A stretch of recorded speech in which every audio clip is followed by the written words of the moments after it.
Bonjour à tous et à toutes, j'espère que vous allez bien, vos vacances se sont agréablement bien passées. Aujourd'hui, on se retrouve donc pour cette deuxième petite rentrée avec l'histologie de l'épiderme. Tout d'abord, il faut savoir que l'épiderme est un constituant de la peau. Mais la peau, qu'est-ce que c'est en réalité? La peau, c'est l'organe le plus lourd et le plus étendu du corps humain. Elle va être constituée de plusieurs couches. On va retrouver en superficie l'épiderme, qui est un épithélium de revêtement. Ensuite, on va retrouver une jonction dermo-épidermique, qui va permettre de séparer l'épiderme du tissu conjonctif en dessous, c'est le terme. Et ensuite, on va retrouver le tissu conjonctivo-adipeux, l'hypoderme. Il faut savoir que la limite entre le derme et l'hypoderme n'est pas aussi définie que la limite entre le derme et l'épiderme, grâce à la jonction dermo-épidermique. Dans la peau, on peut retrouver d'autres annexes cutanées telles que le follicule pileux, la glande sébacée, les glandes sudorípares ou encore les ongles. L'épiderme est un épithélium stratifié pavimenteux kératinisé, qu'on appelle également un épithélium makipien kératinisé. Dans cet épiderme, on va retrouver seulement 4 types cellulaires. On va retrouver tout d'abord les kératinocytes, qui représentent 80% de la population cellulaire de l'épiderme. On va également retrouver les mélanocytes, les cils de Langerhans et les cils de Merkel, qui elles représentent les 20 autres pourcents. Toute autre présence de cellules va être pathologique. On va seulement retrouver ces 4 types-là.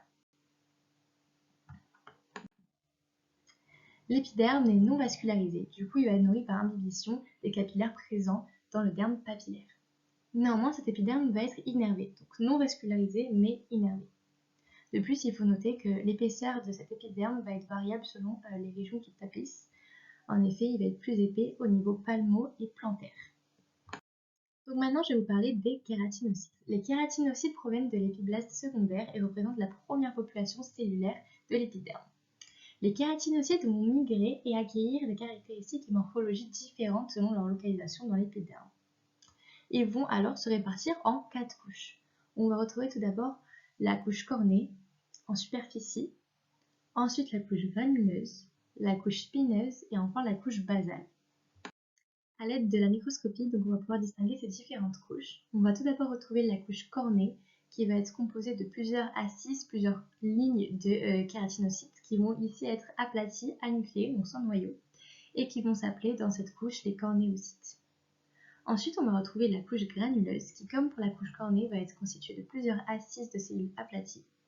Néanmoins, dans le cytoplasme de ces kératinocytes ici, donc de la couche granuleuse, on va retrouver des granulations basales, d'où le nom granuleuse.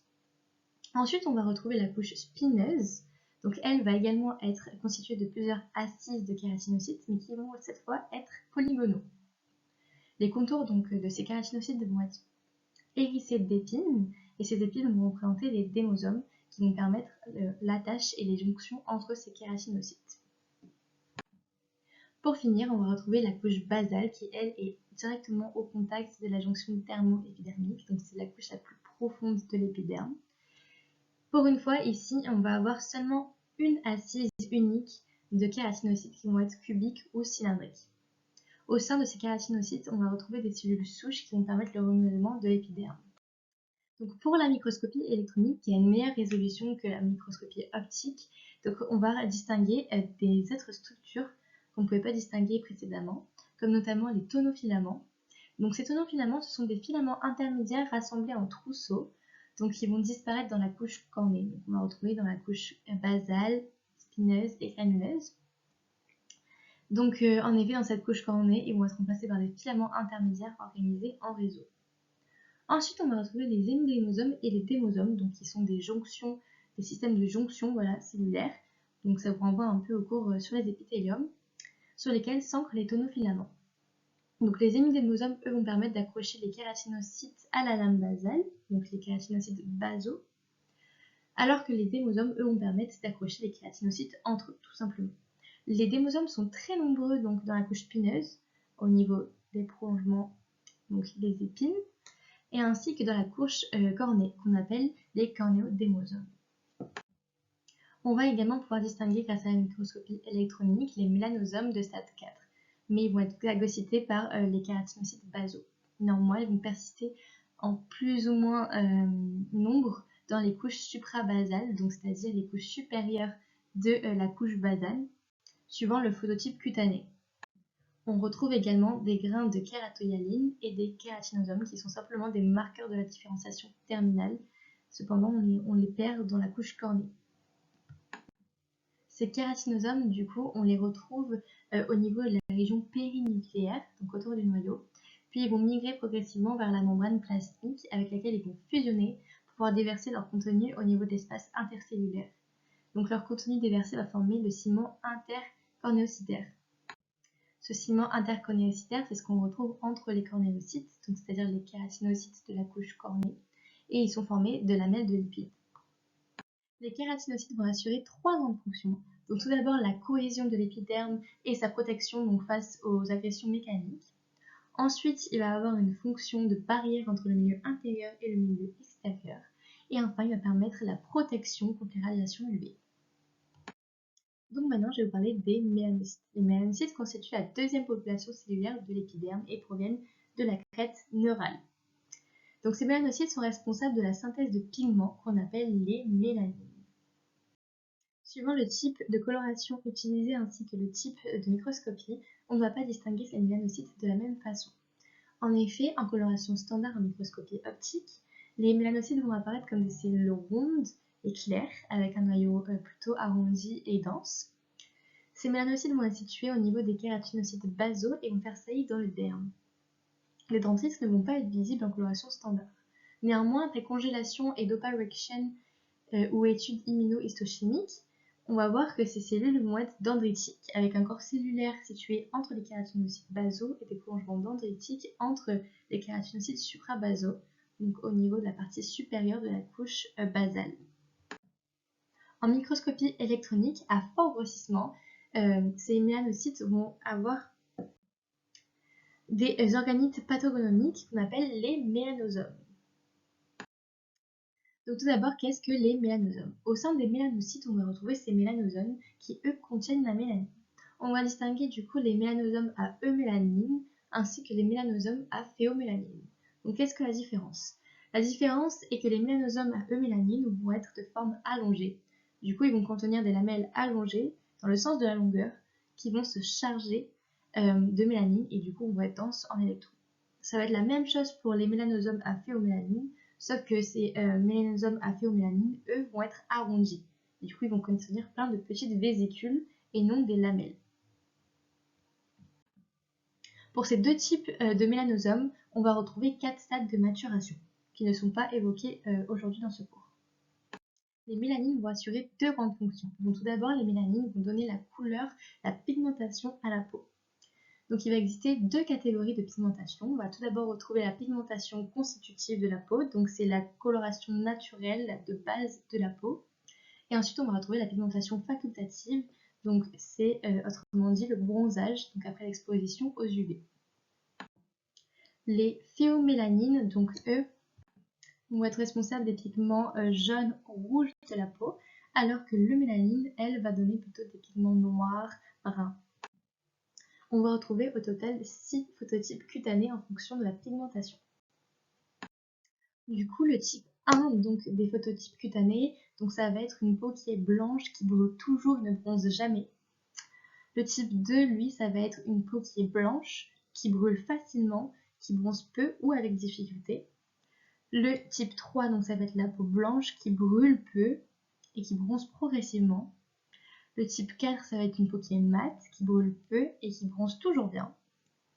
Le type 5, ça va être une peau qui est brune, qui brûle rarement et qui bronze intensément. Alors que le type 6, donc le dernier, ça va être une peau qui est brune foncée à noire, qui ne brûle jamais et qui bronze intensément et profondément. Du coup, on peut voir que c'est plutôt progressif. Donc ces phototypes cutanés ne dépendent pas de la quantité donc des mélanocytes, mais plutôt de la quantité de phéomélanine et de mélanine qu'on retrouve dans les mélanosomes. C'est pourquoi les phototypes cutanés dépendent aussi de la quantité des mélanosomes, bien sûr, et la répartition dans l'épiderme. Pour les phototypes 1 et 2, on va plutôt retrouver dans les mélanocytes des mélanosomes à phéomélanine, alors que pour les autres phototypes, on va plutôt retrouver des mélanosomes à eumélanine en plus ou moins grande quantité dans les mélanocytes. Du coup, la seconde fonction de ces mélanines, c'est qu'elles vont jouer un rôle dans l'effet carcinogène des UV. On va tout d'abord retrouver le mélanine qui va avoir un rôle protecteur vis-à-vis de ce CGUV, alors que la phéomélanine, elle, va au contraire plutôt avoir un rôle carcinogène. Donc tout à l'heure, je vous ai dit que les mélanosomes de stade 4, donc les mélanosomes matures, vont être phagocytés par les kératinocytes basaux. En effet, donc ces mélanosomes vont être transportés vers l'extrémité des dendrites de leurs mélanocytes pour enfin être transférés au niveau des kératinocytes basaux. Cela va avoir lieu grâce à 3 molécules. On va retrouver tout d'abord la myosine 5, la protéine RAB27A ainsi que la mélanophinine. Je vais maintenant vous parler des cellules de Langerhans. Donc, les cellules de Langerhans constituent la troisième population cellulaire de l'épiderme et proviennent, elles, de la moelle hématopoïétique. Comme pour les mélanocytes, suivant le type de coloration et le type de microscopie utilisé, nous n'allons pas les distinguer de la même façon. Donc, après une coloration standard, ces cellules vont apparaître claires et situées au niveau de la couche granuleuse. Après congélation et immunohistochimie avec des antigènes membranaires, donc pareil comme pour les mélanocytes, ces cellules vont apparaître comme dendritiques avec le corps cellulaire situé au niveau de la couche granuleuse et des prolongements entre les kératinocytes suprabasaux. C'est seulement en microscopie électronique qu'on va remarquer la différence. En effet, ces cellules vont être claires, sans tonofilament et d'émosome. Et nous allons retrouver également la présence pathognomique de granules de Gerbic. Donc, qu'on voit ici sur le diaporama, elles vont avoir une forme de raquette de tennis. La fonction donc, de ces cellules de Langerhans est qu'elles appartiennent au groupe des cellules présentatrices d'antigènes aux lymphocytes T, donc elles sont primordiales. Je vais enfin vous parler des cellules de Merkel qui représentent le dernier et quatrième type de population cellulaire de l'épiderme. Ces cellules de Merkel proviennent de l'ectoderme et vont avoir des fonctions sensorielles. Il faut savoir que ces cellules de Merkel donc, sont très petites et donc non identifiables en microscopie optique standard. Néanmoins, en immunohistochimie, on remarque qu'elles expriment à la fois des marqueurs neuronaux et des facteurs épithéliaux, ce qui explique tout simplement leur fonction sensorielle. En microscopie électronique, donc, on va pouvoir remarquer qu'elles se situent au niveau des kératinocytes basaux. Et en plus, qu'au sein de leur cytoplasme, elles vont contenir de nombreuses petites vésicules à cœur dense. Cela se distingue grâce à la microscopie avec des centres noirs et des halos tout autour très clairs. On a maintenant fini avec la description de l'épiderme. Pour clôturer ce cours, je vais vous parler in fine de la jonction dermo-épidermique. Je rappelle, cette jonction donc, sépare l'épiderme du derme.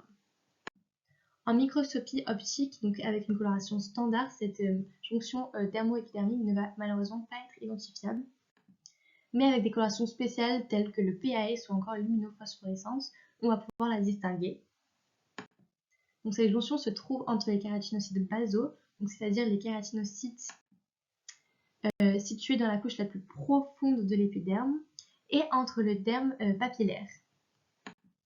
Cette jonction ne va pas être linéaire, horizontale, mais va être formée comme une ligne ondulée où vont s'alterner des salies de l'épiderme dans le derme, donc on appelle les crêtes épidermiques, et ensuite des salies du derme dans l'épiderme qu'on appelle les papilles dermiques.